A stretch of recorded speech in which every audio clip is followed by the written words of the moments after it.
오늘 우리는 인생을 기쁨으로 채우는 두 가지 방법을 살펴보려고 합니다.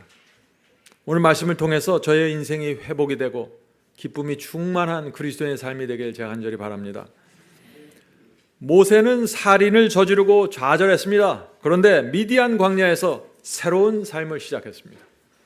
나오미는 남편과 아들을 잃어버렸습니다. 좌절했습니다. 그러나 새로운 희망을 찾아 나섰습니다. 오늘 우리도 새로운 희망을 위하여 나가려고 합니다. 성령께서 우리에게 기쁨을 주시고 어떻게 기쁜 삶을 사는지 가르쳐 주시길 제가 간절히 바랍니다. 바울은 항상 기뻐하라고 했습니다. 가끔 기뻐하는 것이 아니라 항상 기뻐하라고 했습니다. 빌립보 4장 4절입니다. 빌립보 4장 4절. 주 안에서 항상 기뻐하라. 내가 다시 말하노니 기뻐하라. 초대교회에 기뻐할 상황이 뭐가 있겠어요? 대부분이 노예들이고 가난하고 로마 황제에 쫓겨다니는 사람인데 어떻게 항상 기뻐하라고 말할 수 있을까요? 여기에 복음의 비밀이 있는 것입니다. 성도 여러분, 인생에 계속해서 근심, 걱정, 두려움이 밀려오는데 어떻게 우리가 항상 기뻐하면서 살 수 있을까? 만약 우리가 바울의 말씀대로 항상 기뻐하는 이 복음의 비결을 발견할 수 있다면 우리 인생에 놀라운 변화가 생길 것입니다. 그렇죠? 예. 자, 인생의 기쁨을 채우려면은요, 두 가지가 필요합니다. 두 가지. 여러분들 이것은 반드시 마음에 품고 가셔야 됩니다. 첫째, 하나님의 표적을 보아야 기쁨으로 살 수 있습니다. 표적이 필요합니다. 둘째, 하나님이 어떤 분인지 알아야 기쁨으로 삽니다. 단순한 이 두 가지지만 이 말씀 속에 깊은 의미가 있습니다. 오늘 우리가 그것을 나누려고 합니다. 아무리 우리의 인생이 어둡고 힘들지라도 지금 저 화면에 보이는 저 두 가지를 붙잡고 실천하면 놀라운 희망과 감격으로 들어가게 됩니다. 자, 첫째 보죠. 기쁨과 감격으로 살려면 하나님의 표적을 보아야 합니다. 자, 그런데 어디서 어떻게 보아야 하냐, 이 문제가 나오겠죠. 우리가 표적을 날마다 보면서 산다면 어떡할까요? 하나님의 표적이 날마다 내 눈에 보여요. 모든 근심, 걱정, 두려움을 완전히 초월하게 될 것입니다. 자, 질문드리죠. 하나님께서는 우리와 함께 하신다는 사실을 증거하는 표적을 어디서 어떻게 찾아야 할까요? 이것이 중요합니다. 하나님의 표적은요, 진리가 정확하게 세워진 교회에 나타납니다. 이 문제는 여러분이 씹고 씹어서 묵상해야 될 주제입니다. 사람들은 사르밧 과부에게 나타난 표적이 나에게도 나타나길 원하죠. 수넴 여인에게 나타난 그 엄청난 표적이 나에게 나타나길 원합니다. 그래서 많은 사람들이 이 표적을 찾기 위해서, 나에게 나타나는 표적을 찾기 위해서 이리저리 돌아다니는 것입니다. 길을 잃어버린 것입니다. 제가 분명히 말씀드려죠. 하나님께서 교회를 인도하시고 하나님의 백성을 인도하시는 방법, 그 방법으로 표적을 사용하시는데 그 표적이 어디에 나타난다고요? 교회와 사역에 나타나는 것입니다. 이스라엘 백성은 광야에서 고달픈 삶을 살았습니다. 눈이 아침에 눈을 뜨면 풀 한 폭이 없는 광야 사막을 걸어야 했습니다. 뜨거운 사막입니다. 하나님께서는 이스라엘 백성에게 젖과 꿀이 흐르는 가나안 땅을 약속했지만 현실은 고달프고 힘들었다는 것입니다. 그런데 이 광야 교회는 날마다 놀라운 표적이 나타났습니다. 이스라엘 각 백성 개인들은 힘들고 고달팠어요. 그러나 광야 교회, 이스라엘 교회 안에는 날마다 표적이 생겼습니다. 어떤 표적이요? 낮에는 구름 기둥, 밤에는 불 기둥의 표적입니다. 성소에서 새키나 영광이 항상 흘러나왔습니다. 하늘에서 만나가 날마다 내리는 표적이 있었습니다. 물이 없을 때는 바위에서 물이 터져서 나왔습니다. 표적이었습니다. 모든 사람들이 다 알았어요. 이것은 하나님께서 주신 표적이라는 걸 말이죠. 그런데 이스라엘 백성들이 그 표적을 보면서 어떻게 했습니까? 감사가 있었나요? 감사가 없었습니다. 감격이 있었습니까? 없었습니다. 왜 그랬을까요? 표적이 그들 앞에 날마다 있었는데 말이죠. 자, 이제 여기서 우리가 질문을 해야 되는 것입니다. 이스라엘 백성은 광야에서 날마다 표적을 보면서 살았는데 그들이 왜 무너졌을까요? 그들은 왜 하나님의 표적을 보면서 기쁨과 감격으로 충만하지 않았을까요? 표적이 나에게 나타나지 않고 교회에게 나타났기 때문입니다. 이스라엘 백성은 자신의 삶과 자신의 고통에서 이 사막의 정말 힘든 삶에서 나를 건져주는 나를 위한 표적을 원했는데 하나님께서는 계속해서 교회에게 표적을 주시는 것이에요. 구름 기둥과 불 기둥으로 교회를 인도하셨습니다. 만나의 표적도 이스라엘 전체에게 주었습니다. 나한테만 주는 게 아니라 전체 다 주시는 것입니다. 개인적으로 표적을 주지 않았습니다. 성도 여러분, 하나님께서 이 당신의 교회와 백성을 인도하는 방법에 대해서 분명히 알아야 됩니다.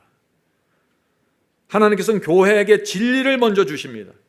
그리고 그 진리가 그 교회에 세워지면 그 교회를 인도하십니다. 물론 교회에 진리가 없을 때는 어떻게 해요? 교회를 인도할 수가 없습니다. 그럴 땐 각 개인을 인도할 수밖에 없어요. 그러나 광야 교회는 진리가 세워진 교회였습니다. 하나님께서 그 교회의 진리가 분명하게 세워지는 것을 보면서 하나님께서 교회에게 표적을 날마다 주시는 것입니다. 성도들은 이 교회에 나타나는 이 표적을 보면서 기쁨과 확신을 갖고 밀고 나갔어야 되는 것입니다. 그러나 이것이 그 구약 시대부터 지금까지 변치 않는 하나님의 계획입니다. 교회를 인도하는 하나님의 계획. 그런데 이스라엘 백성의 문제가 뭡니까? 교회에 집중하지 않고 교회 날마다 일어나는 그 표적을 보지 않고 지금 현재 내가 고달프고 나에게 표적이 없는 것을 한탄하고 원망한 것입니다. 자, 질문 드리죠. 자, 그렇다면 하나님께서 개인에게 주시는 가장 큰 표적은 무엇일까요? 우리는 어떤 표적을 기대하고 살아야 할까요? 하는 이 문제입니다. 이스라엘 백성이 이 표적을 기대해야 되는데 이 이스라엘 백성은 이 표적을 기대하지 않았습니다. 개인에게 주시는 하나님의 가장 큰 표적은 변화된 생애입니다. 여러분이 세상을 의지하지 않고 하나님을 믿고 신뢰하면서 어떤 고난 속에서도 하나님을 바라보고 기쁨을 갖는다면 하나님의 표적입니다. 그것은 여러분이 뜻을 정하고 빛과 소금으로 살기로 기도하고 뜻을 정하면 하나님의 표적입니다. 하나님께 영광을 돌리는 삶을 살기로 실천한다면 그것은 하나님의 표적이 여러분 개인에게 나타난 것입니다. 물론 이스라엘 백성들은 연약했습니다. 그러나 이스라엘 교회에는 진리가 명백하게 세워진 것입니다. 이해하십니까? 이스라엘 교회 안에는 연약했어요. 사람들의 문제가 있었습니다. 그러나 한 교회로서 광야 교회는 진리를 받아들인 교회였습니다. 그래서 하나님께서 이 한 교회로서 십계명을 주셨고 성소를 주셨습니다. 구원에 대한 분명한 청사지를 이스라엘은 받은 것입니다. 그래서 하나님께서 계속해서 이스라엘 교회에게 표적을 주시면서 백성을 인도하신 것입니다. 그러므로 이 백성들은 광야 교회에 주시는 그 하나님의 표적들을 보면서 감사와 기쁨과 감격으로 순종하고 가나안을 향해서 전진해야 됐던 것입니다. 그런데 그들은 다 자신에게 집중했다는 것이죠. 백성들은 이 광야 교회에 나타난 구름 기둥과 불 기둥, 하나님의 색이나 영광을 보면서 날마다 감격하고 기쁨으로 살아갈 수 있었던 사람들입니다. 그런데 그렇게 하지 않았어요. 왜? 자신에게 집중한 것입니다. 교회에 하나님의 표적이 차고 넘쳐도 나에게 개인적인 표적이 없고 나에게 꿈을 주지 않고 나에게 계시를 주지 않으면 나는 절망이다. 내 인생은 아무것도 아니다. 이렇게 생각하는 것입니다. 하나님께서 사람을, 백성을, 교회를 그렇게 인도하지 않으십니다. 하나님께서는 진리가 분명하게 세워진 교회에게 반드시 표적을 주십니다. 그리고 교인들은 그 교회에 나타나는 표적을 보면서 감사와 기쁨으로 전진하는 것입니다. 이것이 하늘 가나안을 가는 비결입니다. 자, 이제 우리는 우리 자신에게 이 문제를 던져봐야 되겠죠. 이 교회에 대한 질문입니다. 우리 각자의 삶은 힘들고 고달픕니다. 그러나 하나님께서 이 교회, 우리 교회에게 진리를 주셨습니까? 십계명과 성소 진리를 주셨습니까? 하나님께서 우리 교회를 날마다 구름 기둥과 불 기둥으로 인도하십니까? 아침마다 만나를 계속해서 주십니까? 그렇습니다. 분명합니다. 하나님께서 우리에게 승리의 복음을 주셨습니다. 십계명과 성소 진리를 주셨어요. 이 교회 분명한 진리가 세워졌습니다. 그렇다면 하나님께서 이 교회 표적까지 주셔야겠죠. 표적을 주십니다. 어떤 표적을 주시나요? 날마다 말씀의 만나를 주십니다. 이 교회에 있는 성도들의 삶이 변화되는 것입니다. 회개하는 일들이 일어나는 것입니다. 다들 하늘 가는 나그네로 살려고 뜻을 정하고 있는 것입니다. 이것이 하나님의 표적입니다. 진리가 세워진 교회는 반드시 성도들 사이에 이 일이 일어나는 것입니다. 계속해서 이 교회에 새로운 영혼들을 보내주셔서 영혼들을 채워주십니다. 계속해서 영혼들이 바이블 칼리지를 와서 공부하고 있습니다. 하나님의 표적입니다. 이제 중국어와 영어 유튜브를 시작해야 되겠고, 이제 몇 달 후에 네팔어 선교를 또 시작합니다. 표적입니다. 이 교회와 사역 속에 일어나는 이 표적들을 보면서 여러분 마음에 기쁨과 감격이 있어야 된다는 것입니다. 땅끝까지 선교를 위해 세계 다른 곳에 있는 여러 사람들이 모여서 지금 일하고 있습니다. 이것을 위해서 하나님께서 헌금을 보내주시고 새로운 언어로 바이블 칼리지가 이곳저곳에서 세워지고 있는 것입니다. 하나님의 표적입니다. 다시 말씀드립니다. 교회의 진리가 분명하게 세워지면 하나님께서 반드시 그 교회에 표적을 주시면서 인도하신다는 것입니다. 교인들은 그 교회에 나타나 있는 표적을 보면서 감사와 기쁨으로 이 고단한 세상을 전진하는 것입니다. 이것이 우리의 인생을 기쁨으로 채워가는 신앙의 비결입니다. 어떤 분들은 이렇게 생각하죠. 내 인생에는 표적이 없습니다. 하나님께서 내 인생을 인도하는 구름 기둥과 불 기둥이 나타난다면 내가 흔들리지 않을 텐데, 나에게 하늘에서 만나를 주신다면 나는 흔들리지 않을 텐데, 자꾸 이렇게 생각하는 것입니다. 잘못된 생각입니다. 눈을 어디로 돌려야 돼요? 진리가 세워진 교회로 돌려야 된다는 것입니다. 왜요? 진리가 세워진 교회는 반드시 표적이 나타나고, 주께서는 당신의 백성이 하나님께서 주신 표적들을 보면서 놀라운 감격과 확신을 갖고 전진하기를 원하기 때문이죠. 어떤 분들은 제게 이런 말을 합니다. 목사님은 어떻게 그렇게 지치지 않고 열심히 이렇게 선교할 수 있습니까? 그런 얘기를 가끔 합니다. 제 개인에게 일어나는 표적은 하나도 없습니다. 제 에너지와 힘은 이 교회와 사역에 나타나는 하나님의 표적입니다. 전 그것을 보면서 삽니다. 하나님께서 이루시는 놀라운 역사를 보면서 지치지 않는 에너지를 얻는 것입니다. 성도 여러분, 제게 표적이면 여러분에게도 표적이 돼야 되지 않을까요? 계속해서 말씀을 받고 설교하는 것도 저에게는 표적입니다. 마지막 사명이 기적적으로 운영되는 것도 표적입니다. 말씀을 전했을 때 영혼들이 회개하고 말씀 앞에 굴복하는 것도 표적입니다. 유튜브를 통해 매년 수십 명씩 침례받는 것도 표적입니다. 그 하나님의 표적 때문에 제 마음이 감사와 기쁨으로 채워지고 살아서 움직이는 것입니다. 성도 여러분, 저에게 표적인 것은 여러분에게도 표적이 되어야 한다는 것입니다. 이것이 여러분이 감사와 기쁨과 감격으로 이 고단한 생애를 승리로 이끌어가는 것입니다. 조심해야 합니다. 이스라엘의 역사가, 광야의 역사가 우리에게도 반복될 수 있는 것입니다. 그들의 문제가 뭡니까? 그들은 자신에게 표적을 찾았습니다. 자신에게 나타나는 표적을 찾으려고 하면 어떻게 될까요? 자꾸 실망하게 되고 미혹당합니다. 나에게 몰두하면 무너집니다. 이것이 이스라엘의 역사였어요. 내가 가난합니다. 내가 힘듭니다. 그래서 어떻게 해요? 그러니까 우상을 찾아가야죠. 나에게 몰두하는 것입니다. 지난 6,000년 동안 하나님께서는 그렇게 역사하지 않았다는 것입니다. 하나님께서는 교회를 세우시고 그 교회의 진리를 세우시고 진리가 세워지면 그 교회에 계속해서 표적을 주시면서 복음을 전파하신 것입니다. 교회를 살리기 위해 선지자를 주시는 것입니다. 교회에 집중되는 것입니다. 우리가 이것을 알아야만 교회를 바라보는 눈이 달라지고 서로 사랑하게 되고 연합하게 되고 기쁨과 감격으로 교회 생활을 하게 되는 것입니다. 사도시대도 마찬가지입니다. 사도시대에 하나님께서는 개인에게 표적을 주지 않았습니다. 진리가 세워진 다락방 교회에게 오순절 성령을 주셨고 초대교회 속에 날마다 표적이 일어나도록 역사하셨습니다. 교인들은 그 초대교회에 나타난 표적들을 보면서 기쁨과 감격으로 복음을 전파했습니다. 성도 여러분, 초대교회의 그 모습이 우리의 모습과 우리가 봐야 될 모본입니다.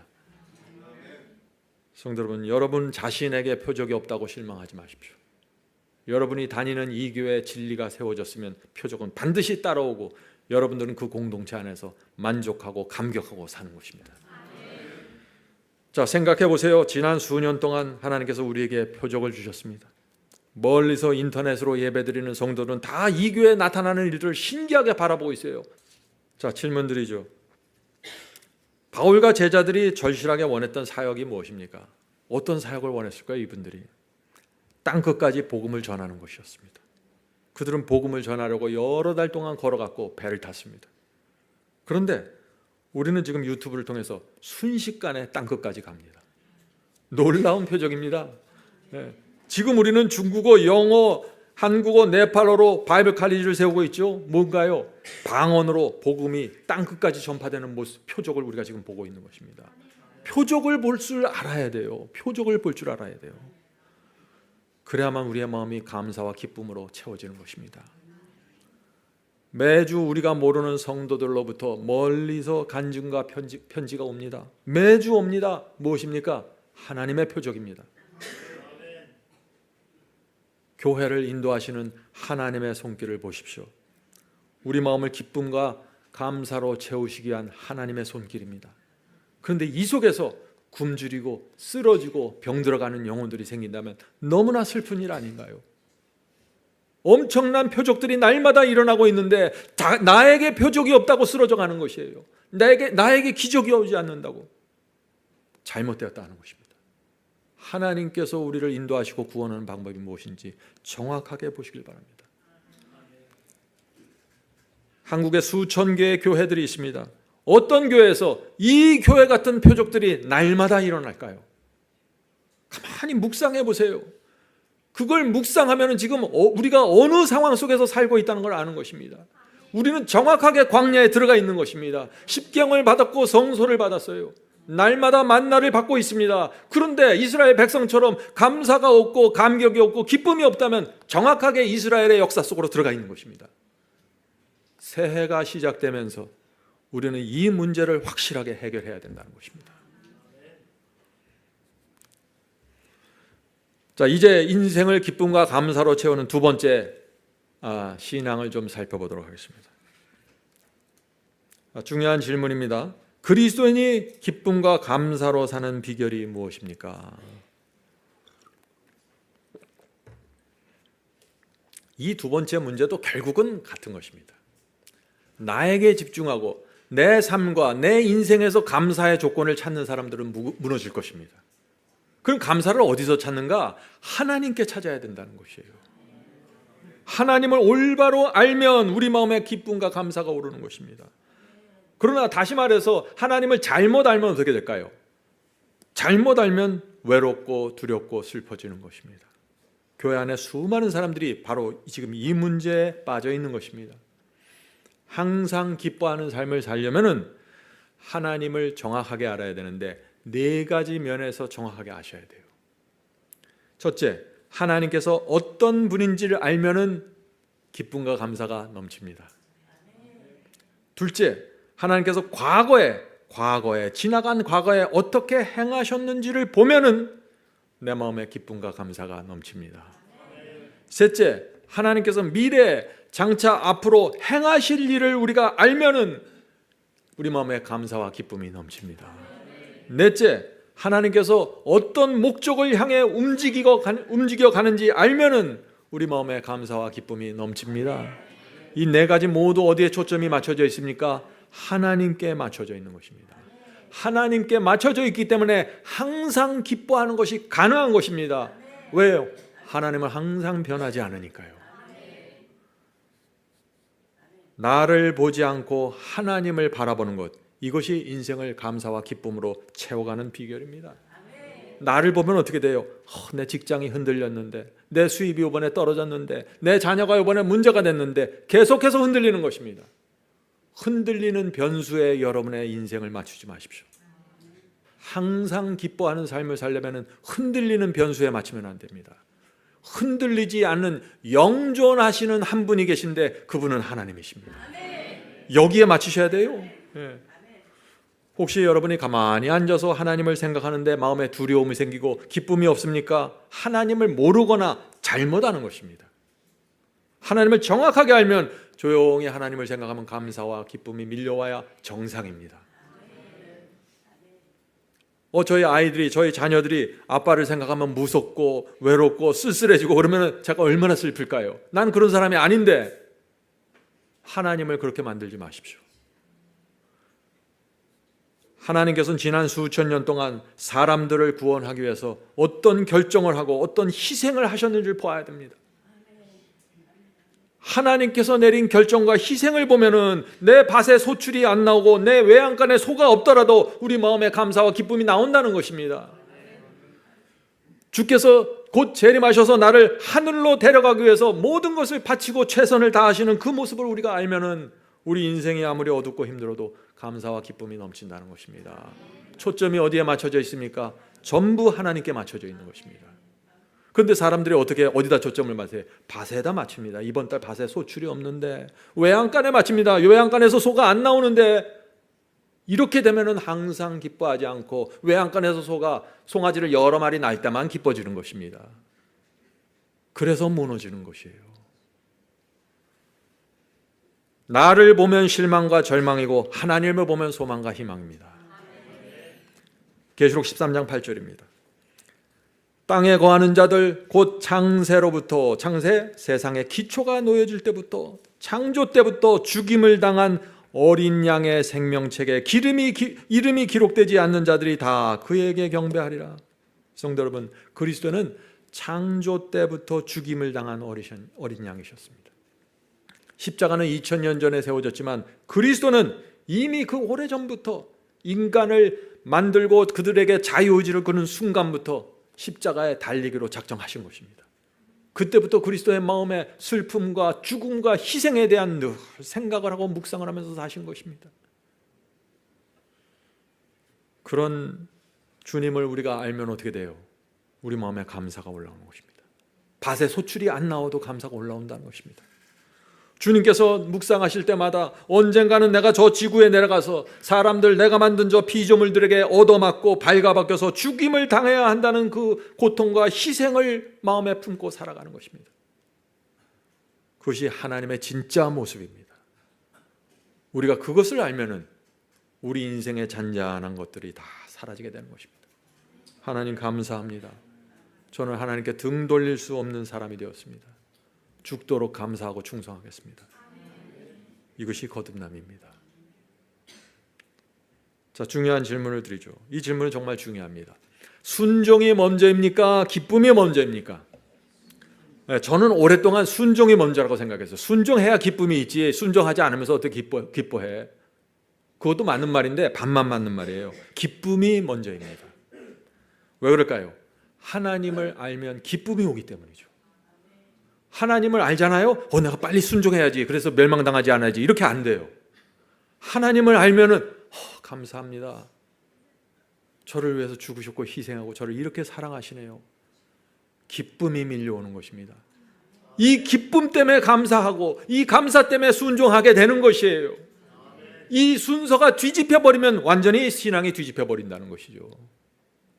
잘못 가는 것입니다. 하나님께서 나를 위해 어떤 희생을 치른지를 알면 기쁨이 오는 것입니다. 기쁨이 왔기 때문에 순종으로 가게 되는 것이죠. 하나님께서 나를 위해서 장차 어떤 일을 하실까 이것을 생각하면 기쁨이 옵니다. 그래서 순종으로 나가는 것입니다. 하나님을 생각할 때마다 기쁘기 때문에 우리가 날마다 순종의 삶을 살게 되는 것입니다. 기쁘고 감사하기 때문에 순종하는 것이고 순종하기 때문에 기쁨이 더 커지는 것입니다. 그래서 항상 기쁨으로 들어가게 되는 것입니다. 그 원천은 어디예요? 하나님입니다. 하나님의 성품, 하나님의 결심, 하나님의 작정, 하나님의 죽음, 하나님의 희생, 하나님의 계획, 하나님의 마음, 그것을 생각하기 때문에 내 마음에 기쁨이 밀려오는 것입니다. 그래서 순종할 수밖에 없는 사람이 되는 것입니다. 이것이 믿음으로 말미암는 의입니다. 자, 질문 드리죠. 만일 하나님께서 어떤 분인지 모르면은 어떤 문제가 생길까요? 하나님이 어떤 분인지 모른다. 어떤 문제가 생겨요? 여러분이 하나님이 어떤 분인지 모를 때 생겼던 그 문제들이 생기는 것입니다. 하나님이 어떤 분인지 모르면 어떻게 해요? 기쁨이 없어요. 열심히 헌금 드리는데 기쁨은 없어요. 오늘 많은 사람들이 하나님을 믿는다고 하는데 기쁨이 없습니다. 왜 그럴까요? 하나님이 어떤 분인지도 모르면서 맹목적으로 구원받으려고 지옥에 가지 않으라고 그냥 달려드는 거예요. 교회 가야 되나? 지옥 가면 안 돼. 이렇게 되는 거예요. 기쁨이 없는 것입니다. 순종보다 기쁨이 먼저 온다는 사실을 이해하지 못하면 하루하루가 힘들게 됩니다. 돌을 닦는 게 돼요, 신앙이. 하나님을 오해하면 두 가지 문제에 빠지는 것입니다. 오늘날 기독교회가 총체적으로 빠져있는 문제가 저는 이 문제라고 봅니다. 첫째, 하나님을 모르면 율법주의에 빠집니다. 모르기 때문에 빠지는 것입니다. 왜요? 겉모습은 열심히 말씀을 지키고 행하는 것처럼 보이는데 마음은 메마르고 외롭습니다. 슬픕니다. 하나님을 의지하고 있지 않고 믿지 않아요. 근데 구원받으려고 열심히 애를 쓰는 것입니다. 율법주의예요. 그래서 그 마음에 기쁨과 소망이 없어요. 기쁨과 소망이 없는데 열심히 행하는 것입니다. 이것도 지켜야 되고 저것도 지켜야 되고 얼마나 슬픕니까? 이것이 율법주의입니다. 바리새인들은 열심히 양을 잡고 의식을 해갔지만 그 마음에 기쁨과 소망이 없었습니다. 그래서 니고데모 같은 지도자까지 밤에 몰래 주님을 찾아온 거예요. 도대체 제 문제가 무엇입니까? 둘째, 하나님을 모르면 은혜주의에 빠집니다. 반대로 튀어버리는 거예요. 은혜주의로 가는 것입니다. 은혜주의가 뭔가요? 입으로는 사랑과 은혜를 계속 말하는데 순종하지는 않습니다. 은혜주의입니다. 죄와 불순종으로 얼룩진 삶을 살아가면서 사랑과 은혜를 계속해서 말합니다. 은혜주의입니다. 속빈 강정이죠. 많은 사람들이 기쁨을 말하는데 성경이 말하는 기쁨이 아닙니다. 죄와 불순종으로 사는데 어떻게 하나님께서 그 사람의 마음에 기쁨을 줄 수 있을까요? 하나님을 대적하고 있는데 어떻게 그 사람 마음에 기쁨을 줄 수 있을까요? 자기 혼자 만들어내는 거예요. 어디서? 세상 속에서, 내 삶 속에서. 이번 달에 월급이 올라갔으니까, 이번 달에 밭에서 소출이 많이 나왔으니까 기뻐해야 되겠다. 이런 기쁨은 하나님께서 오는 기쁨이 아니에요. 하나님 자신에게서 오는 기쁨이 성경이 말하는 기쁨이에요. 그래서 많은 사람들이 어떻게 해요? 실제적으로 보면은 율법주의에만 빠져 있는 것이 아니라 은혜주의에만 빠져 있는 것이 아니에요. 사실 들여다보면은 이번 주에는 율법주의로 갔다가 다음 주에 마음이 허전하면 또 은혜주의로 갑니다. 그래서 은혜주의, 율법주의, 은혜주의 계속 건너뛰면서 왔다 갔다 하는 거예요. 네? 구원받으려고 열심히 행하고 순종하는데 마음이 답답하잖아요. 기쁨이 없으니까. 그럼 어떻게 돼요? 은혜주의로 가야겠다, 다음 주부터는. 그래서 다음 주에 은혜주의에 빠져서 한참 살다 보면 뭐예요? 말씀을 무시하니까, 순종하지 않으니까 죄가 밀려오고 정죄가 밀려옵니다. 그럼 나 정신 차려야지, 율법 열심히 지켜야지, 또 행함으로 갑니다. 그래서 율법주의, 행함주의, 은혜주의 왔다 갔다 널뛰다가 지쳐서 도대체 진리가 뭔지 모르겠습니다. 이렇게 돼버리는 것입니다. 이해가 되십니까? 그래서 우리는 뭘 알아야 돼요? 하나님을 알아야 된다는 것입니다. 네. 신앙은 율법주의도 아니고 은혜주의도 아니에요. 신앙은 무엇인가? 날마다 번제단에 나가 그 죽어가는 하나님의 희생을 보는 것입니다. 하나님의 희생과 그분의 사랑을 가만히 묵상해 보면은 거기서 감사와 감격이 나오고 회개하게 되고 순종하고 싶은 거룩한 충동을 느끼게 되는 것입니다. 그래서 그 충동에 이끌려서 순종하게 되는 것입니다. 이것이 성령의 역사입니다. 이 성령의 역사로 들어오시길 제가 간절히 초청합니다. 자, 질문 드리죠. 그리스도인의 감사와 기쁨에 대한 큰 오해가 있습니다. 그것이 무엇일까요? 많은 그리스도인들이 감사와 기쁜 삶을 살라고 노력하죠. 그리고 연말이 되고 연초가 되면 감사할 조건을 찾아 쓰세요. 다 써서 내세요. 이런 이벤트를 합니다. 감사. 이번 달에 월급이 올랐습니다. 보너스가 갑자기 들어왔습니다. 복권이 당첨됐습니다. 집값이 올랐습니다. 여러 가지 감사의 조건을 찾잖아요. 잘못되었다는 것입니다. 감사는 어디서 찾아야 된다고요? 하나님께 찾아야 됩니다. 내가 돈을 잘 벌면 기뻐하고, 내가 좋은 직장 가지면 기뻐하고, 내 자녀가 잘 되면 기뻐하고, 물론 기뻐할 수 있어요. 그런 감정이 생깁니다. 그러나 근본은, 원천은 그것이 아니라는 것입니다.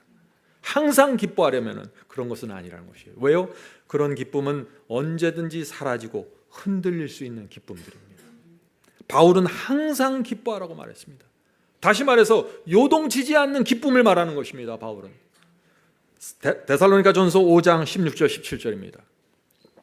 항상 기뻐하라, 쉬지 말고 기도하라, 범사의 모든 일에 감사하라, 이는 그리스도 예수 안에서 너희를 향하신 하나님의 뜻이니라. 항상 기뻐하는 것이 하나님의 뜻입니다. 자, 그러면 질문 드리죠. 어떻게 항상 기뻐할 수 있습니까? 인생에 여러 가지 고통과 슬픔이 있는데 어떻게 항상 기뻐할 수 있습니까? 항상 기뻐하려면은 기쁨의 원천이 내 자신의 삶이 되면 안 된다는 것입니다. 왜냐하면 우리의 인생은 항상 변덕스럽고 요동치기 때문이죠. 기쁨의 원천을 어디다 두어야 돼요? 하나님께만 두어야 됩니다. 그럼 항상 기뻐합니다. 변하지 않습니다. 이것은 정말 중요한 행복의 원리입니다. 자, 우리의 기쁨은 네 가지 원천에서 나와야 된다는 것입니다. 네 가지 원천. 첫째, 하나님이 어떤 분인지 알면 기뻐하게 됩니다. 항상 기뻐할 수 있습니다. 눈을 감고 하나님을 생각하기만 하면 됩니다. 기쁨이 밀려옵니다. 하나님이 어떤 분이고 나를 어디로 인도하실지, 나를 어떻게 구원하실지 알면은 기쁨과 감사가 올라옵니다. 예레미야 9장 23, 24입니다. 예레미야 9장 23, 24. 여호와께서 이와 같이 말씀하시되 지혜로운 자는 그의 지혜를 자랑하지 말라, 용사는 그의 용맹을 자랑하지 말라, 부자는 그의 부함을 자랑하지 말라. 너희 인생을 자랑하지 말라. 너 인생에서 행복이 오는 것이 아니야. 네? 왜요? 자랑하고 확신할 것이 우리 인생에 아무것도 없어요. 지금 자랑하려고 하면 다음 날에 무너져 있어요. 내가 용기가 있다고 생각했는데 그 다음 날 용기가 없이 두려워요. 이것이 우리 인생이다. 자랑할 것이 없다. 네. 자랑하는 자는, 계속 읽겠습니다. 자랑하는 자는 이것으로 자랑할지니, 이것을 자랑하라. 곧 명철하여 나를 아는 것과 하나님을 아는 것과 나 여호와는 사랑과 정의와 공의를 땅에 행하는 자인 줄을 깨닫는 것이라. 나는 이 일을 기뻐하노라. 여호와의 말씀이니라. 하나님께서 항상 사랑과 정의와 공의로 우리를 인도하신다. 이것을 알면 어떻게 돼요? 우리가 하나님을 신뢰하게 되고 우리 마음에 잔잔한 감사와 기쁨이 흐르게 된다는 것입니다. 많은 사람들이 하나님이 공의롭고 거룩하고 공평하시면 안 되는데, 나만 편애해 주셔야 되는데, 내가 죄를 져도 모른 척하고 덮어주셔야 되는데, 너무 공정하면 문제가 생기는데 자꾸 이렇게 생각해요. 그러니까 기쁨이 없는 거예요. 하나님 생각하면 기쁨이 없어요. 너무 공정하고 너무 공의롭다 생각하니까 잘못된 생각입니다.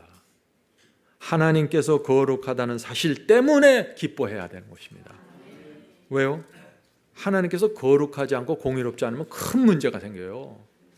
어떤 문제가 생길까요? 하나님께서 만약 거룩하지 않고 공의롭지 않다, 그럼 나한테 자기 기분에 따라 심술 부려요. 하나님이 심술 부린다고 나한테. 거룩하시고 공의롭기 때문에 그런 걸 안 하시는 거예요. 하나님께서 나를 향해서 죄를 범하지 않으세요. 악하게 대하지 않습니다. 얼마나 감사합니까? 하나님께서 거룩하시기 때문에 나를 사랑으로 대하시고 나를 공평하게 대하십니다. 하나님께서 거룩하시고 공평하다는 이 사실이 우리에게 절대 불리한 것이 아닙니다. 굉장히 유리한 것입니다. 감사해야 된다는 것이죠. 거꾸로 생각하는 거예요, 많은 사람들이 이것을. 사람들은 그렇죠. 나한테 잘 대해줄 때는 잘해주다가 조금만 마음에 안 들면 금방 미워하고 원망하고 싹 돌아서는 그런 사람들이 많잖아요. 하나님께서는 그렇게 하지 않으신다는 것입니다. 배신하고 떠난 탕자랄지라도 돌아올 때까지 끝까지 나가서 기다리십니다. 이것이 거룩하신 하나님입니다. 이 하나님의 거룩하심을 알기 때문에 우리 마음에 기쁨이 생기는 것입니다. 마음이 안정이 되는 것입니다. 성도 여러분, 하나님을 아는 것이 영생입니다. 하나님을 알면 기쁨으로 들어갑니다. 자, 질문 드리죠. 다 맞는 말인데 하나님의 말씀에 거울이 문제입니다 하는 질문입니다. 하나님의 말씀의 거울에 내 자신을, 우리 자신을 비추어 보면 더럽고 추한 모습을 보게 되는데 어떻게 내가 기쁨으로 살 수 있습니까? 말씀 앞에 나를 비추면 난 더러운데. 물론 하나님의 말씀과 계명의 나를 비춰보면은 기쁨이 사라지고 희망이 사라질 수밖에 없죠. 왜? 우리는 다 부족한 사람들이니까. 그런데 우리가 여전히 기쁨과 감사를 유지할 수 있다는 것입니다. 왜요?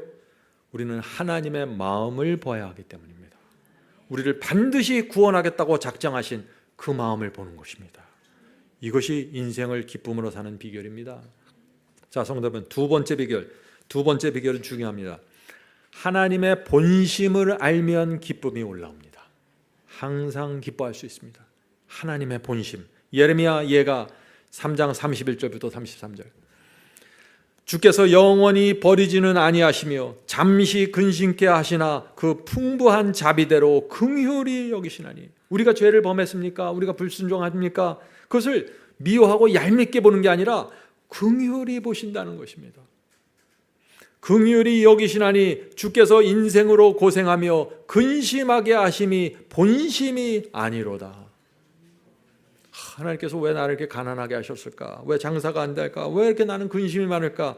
하나님의 본심이 아니에요. 본심은 그게 전혀 아니라는 거예요. 하나님의 본심은 우리에게서 죄를 떼어버리고 하늘 데려가는 것입니다. 그래서 어떤 때는 고난도 허락하시고 어떤 때는 아픔도 허락하시면서 하나님의 본심은 이것을 통해서 시련 속에서 우리가 연단돼서 깨끗하게 정결하게 돼서 하늘 데려가는 것입니다. 하나님의 본심을 놓치면 안 됩니다. 그래서 우리가 하나님의 본심을 알면 어떻게 돼요? 항상 기뻐하게 되는 것입니다. 고난이 왔습니까? 기뻐하십시오. 주께서 원하시는 목적이 무엇인지 내가 알기 때문입니다. 디모데전서 2장 4절. 하나님의 본심입니다. 하나님은 모든 사람이 구원을 받으며 진리를 아는 데 이르기를 원하시느니라. 하나님의 본심이 무엇입니까? 모든 사람에게 진리를 가르쳐서 모든 사람이 구원받게 하는 것입니다. 광야를 지나는데 이스라엘 몇 사람만 구원해서 데려가는 게 하나님의 목적이 아니었어요. 애굽에서 홍해를 걷는 이스라엘 백성 전체가 단 한 사람도 빠지지 않고 그대로 가나안에 들어가는 것이 하나님의 목적이셨습니다. 그래서 구름 기둥과 불 기둥을 주시고 계속해서 표적을 주시면서 그들에게 용기를 주시고 전진하라 말씀하신 것이죠. 베드로후서 3장 9절입니다. 오직 너희를 대하사 오래 참으사. 염려하지 마세요. 하나님께서는 무진장 오래 참으심입니다. 오래 참으사 아무도 멸망치 아니하시고 다 회개하기에 이르기를 원하시느니라. 이것이 하나님의 본심입니다. 이 본심을 알면은 마음에 감사가 흐르는 것이고 기쁨이 흐르는 것입니다. 그래서 내가 이렇게 살면 안 되지. 하나님의 마음에 조금이라도 내가 보답해야 되겠다. 이것이 구원의 시작입니다. 내가 아무리 큰 죄에 빠져 있어도 하나님께서 나를 멸망시키길 원하시는 것이 아니라 어떻게 해서든지 회개시켜서 돌이키게 해서 하늘로 데려가게 하는 것이 하나님의 목적이다. 이것을 잊지 않으셔야 돼요. 하나님의 최선을 믿으십시오. 여러분과 저를 구원하기 위해서 하나님께서 동원할 수 있는 모든 것을 동원해서 우리를 끌고 가십니다. 이것을 알면은 우리 마음에 기쁨이 생기고 감사가 생기는 것입니다. 셋째, 십자가의 희생과 죽음을 믿고 부활을 믿으면 항상 소망으로 살 수 있습니다. 베드로전서 1장 3절에 그 말씀이 있습니다. 예수 그리스도의 죽은 자 가운데서 부활하심으로 말미암아, 예수님의 부활하심으로 말미암아 우리를 거듭나게 하사 산 소망이 있게 하시며. 놀라운 말씀 아닙니까? 베드로는 예수께서 죽음에서 부활했기 때문에 우리가 거듭나고 소망을 갖게 되었다, 이렇게 말하고 있는 것입니다. 성도 여러분, 거듭남을 복잡하고 철학적으로 생각하지 마세요. 지금 베드로는 아주 단순하게 말하고 있는 것입니다. 주께서 우리를 위해서 죽으셨고 부활하셨어. 우리도 그렇게 부활할 거야. 누구든지 주님을 믿는 자는 영생이고 부활이다. 이것을 알기만 하면 거듭나게 되고 산 소망으로 들어가게 될 거야. 이렇게 말하고 있는 것인데 왜 우리가 거듭나지 않을 수가 있습니까? 어떻게 우리 마음에 산 소망이 없을 수가 있습니까? 주께서 죽으셨다가 3일 만에 부활하시고 우리도 부활하실 것이, 우리도 부활시키실 것이고 우리를 하늘로 데려가실 것인데 우리 마음에 어떻게 거듭나지 않을 수 있습니까? 이 하나만 갖고도 충분히 거듭나고 살아있는 소망으로 들어갈 수 있다. 이것이 사도 베드로의 말씀 아닌가요?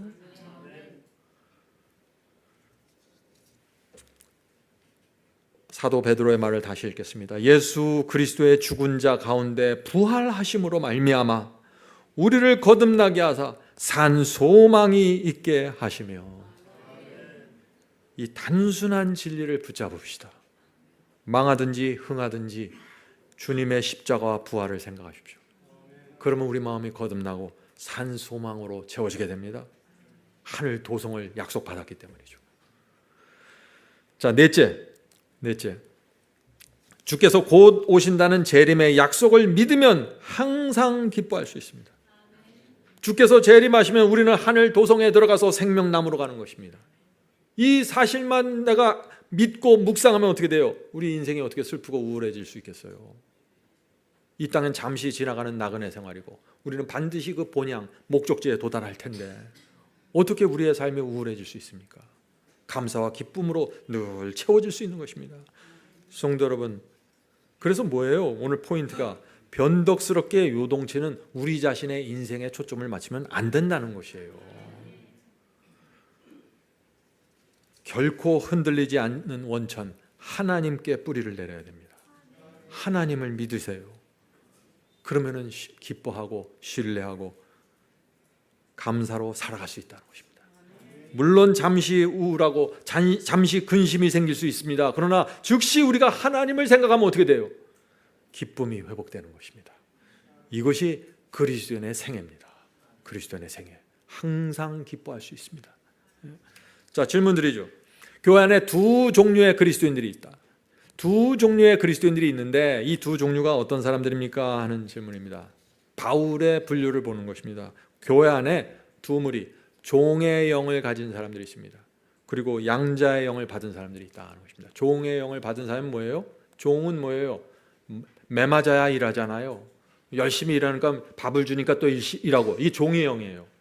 주님께서 나를 지옥에 안 보내니까 열심히 일해야지. 잘못하면 고난 주니까 맞지 않으려고 노력해서 순종해야지. 이 다 종의 영이에요.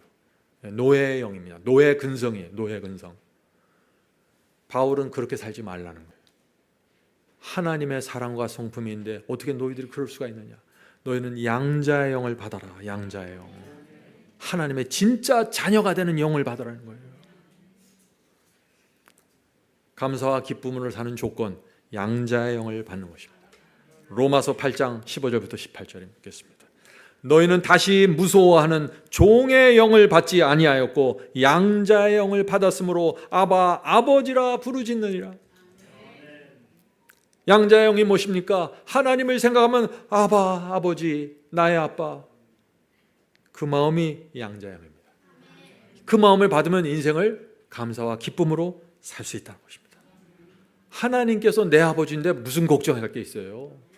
밭에 소출이 좀 안 나오면 어때요? 외양간에 문제가 생기면 어때요? 하늘 아버지가 내 아버지인데, 이게 양자의 영이에요. 그래서 감사와 기쁨으로 사는 것입니다. 아이가 아버지를 생각하면 기쁨이 생기고 마음이 든든하고 걱정이 사라지는 것처럼 우리도 하늘 아버지를 생각할 때 우리 마음이 그렇게 되는 것입니다. 양자의 영입니다. 이것이. 이 양을 받으면은 감사와 기쁨으로 하나님을 섬기고 살아가게 된다는 것이죠. 자, 로마서 8장 이어지는 16절 보겠습니다. 양자의 영입니다. 성령이 친히 우리 영으로 더불어 우리가 하나님의 자녀인 것을 증거하시나니. 양자의 영을 받으면 성령께서 우리에게 가르쳐 주신다는 것이에요. 넌 양자의 영을 받았다고. 어떻게 가르쳐 주시나요? 네가 하나님을 생각하면 네 마음에 기쁨과 감사가 올라오는 것을 내가 안다. 너는 하나님의 자녀야. 너는 양자의 영을 받은 거다. 이렇게 성령께서 우리에게 말씀해 주신다는 거예요. 17절, 자녀이면 또한 후사 곧 하나님의 후사요 그리스도와 함께한 후사니 우리가 그와 함께 영광을 받기 위하여 고난도 함께 받아야 될 것이니라.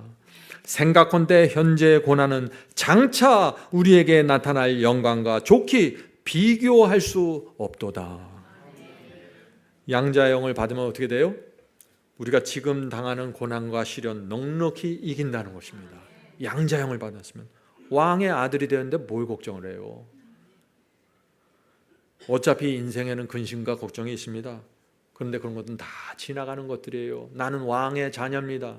하늘 왕의 자녀예요. 그래서 이 땅의 고난쯤은 아무 문제가 되지 않아요. 남보다 가난하면 무슨 문제가 됩니까? 고난이 있으면 무슨 문제가 돼요? 내 아버지가 하늘 아버지인데. 이것이 양자형입니다. 그래서 장차 내가 받을 그 영광을 바라보면서 지금 나오는 내 앞에 있는 고난들은 다 안개처럼 사라져 버린다는 것이죠. 이것이 양자형입니다. 양자형을 받으면 대단합니다. 바울이 매를 맞아서 피투성이가 돼서 감옥소에 들어갔잖아요. 어떻게 됐어요? 감옥소에서 찬송하고 기뻐하잖아요. 양자형을 받은 것입니다. 양자형은 이 세상의 모든 것을 초월해 버립니다. 하나님께서 내 아버지십니다. 이렇게 사는 것입니다. 말씀을 마치겠습니다. 오늘 많은 사람들이 바라보고 가장 이상적으로 생각하는 그 삶이 뭐예요? 가장 오늘날 세상 사람들 모두 이상적으로 나는 이렇게 살고 싶다 하는 삶이 뭐예요? 은퇴 후에 바닷가에 가서 조개 잡는 것이죠. 조개 줍으면서 인생을 즐기는 거예요. 남들은 고생하는데 나는 조개 줍고 있어. 대서양에 나가서 요트 타면서 피부 까맣게 그르면 그게 인생의 꿈이라고 생각하는 것이죠. 성도 여러분, 그런 것들이 정말 우리 인생의 기쁨입니까? 한순간에 무너질 수 있습니다. 우리의 기쁨은 하나님께 있는 것입니다. 하나님을 위해서 사십시오. 주님을 위해서 일하십시오. 내 시간과 재물을 하나님께 바치십시오. 진리를 전파하세요. 우리의 믿음이 실천으로 옮겨져야 됩니다. 하나님을 위해서 말이죠. 그럴 때 우리의 참된 기쁨과 영광이 나오는 것입니다. 빛과 소금으로 살 때 말이죠. 마태복음 7장 24절 27절 읽겠습니다. 누구든지 나의 말을 듣고 주님의 말을 듣고 행하는 자는, 행하는 게 뭐예요? 실천을 말하는 것입니다. 실천 없는 믿음은 가짜예요. 행하는 자는 그 집을 반석 위에 지은 지혜로운 사람 같으리니 비가 내리고 장수가 나고 바람이 불어 그 집에 부딪히되 무너지지 아니하나니. 무너지지 않는 집 누구 집이에요? 실천하는 자의 집입니다. 무너지지 않는다는 것입니다. 이는 주초를 반석에 놓은 연고요 나의 말을 듣고 행하지 않는 자는, 실천하지 않는 자는, 순종하지 않는 자는 그 집을 모래 위에 지은 어리석은 사람 같으리니 비가 내리고 장수가 나고 바람이 불어 그 집에 부딪힘에 무너져 그 무너짐이 심하니라. 이것이 말씀을 듣고 실천하지 않는 자의 운명이라고 예수께서 말씀하신 것입니다. 성도 여러분, 기쁨과 감사가 항상 충만할 수 있습니다. 오늘 우리는 두 가지 진리를 배웠습니다. 하나님의 교회에 일어나는 표적을 보십시오. 그것으로 감사와 감격으로 채워져서 이 세상 모든 것에서 자족하면서 살게 되는 것입니다. 그리고 이 감사와 기쁨의 원천을 내 인생 속에서 발견하려고 애쓰지 마시고 하나님께 발견하십시오. 이렇게 할 때 성령께서 날마다 우리의 생애와 마음을 기쁨으로 채워주실 것을 믿습니다. 하늘에 계신 저희들의 아버지, 이 고단한 세상에서 저희의 마음과 인생을 기쁨과 감격으로 채울 수 있는 그 빛을 주시니 감사합니다. 주여, 하나님의 구원과 인도하심과 우리를 이끄시는 그 하나님의 계획에 대한 저희의 오해를 용서해 주시옵소서. 이제 분명하게 보고 가길 원합니다. 흔들리지 않길 원합니다. 주께서 표적을 어디에 어떻게 주시는지, 우리 인생을 어떻게 인도하시는지, 우리 마음의 기쁨과 감격을 어떻게 주시는지 정확하게 보고 따라가길 원하오니 진리를 저희 마음에 새겨 주시옵소서. 하늘에 계신 아버지, 지난 수년 동안 이 교회에 주께서 주신 표적에 대하여 주님을 찬양합니다. 이제 주께서 주시는 표적과 주께서 저희의 생애를 인도하시는 섭리를 저희가 알게 되었사오니 저희 마음에 날마다 감사와 기쁨이 흐르고 주의 오심을 준비할 수 있도록 축복해 주시옵소서. 이 교회에 쓰러져 있는 영혼들이 있습니까? 병든 영혼들이 있습니다. 회복시켜 주시옵소서. 그 몸과 마음과 모든 것을 회복시켜 주셔서 사슴처럼 뛰어나와서 주님을 찬양할 수 있도록 도와주시옵소서. 지나간 한 해 동안 있었던 모든 상처들 회복시켜 주시고 상처 이전보다 더 능력 있고 강건하게 주 앞에 나가서 하나님을 찬양할 수 있도록 도와주시옵소서. 저희의 남은 인생 짧습니다. 이 인생 동안 저희가 무엇을 하고 어떻게 살아야 되는지 오늘 남은 시간 동안 성령께서 각자의 마음속에 말씀해 주시옵소서. 이 모든 말씀 예수 그리스도의 이름으로 간절히 기도드립니다. 아멘.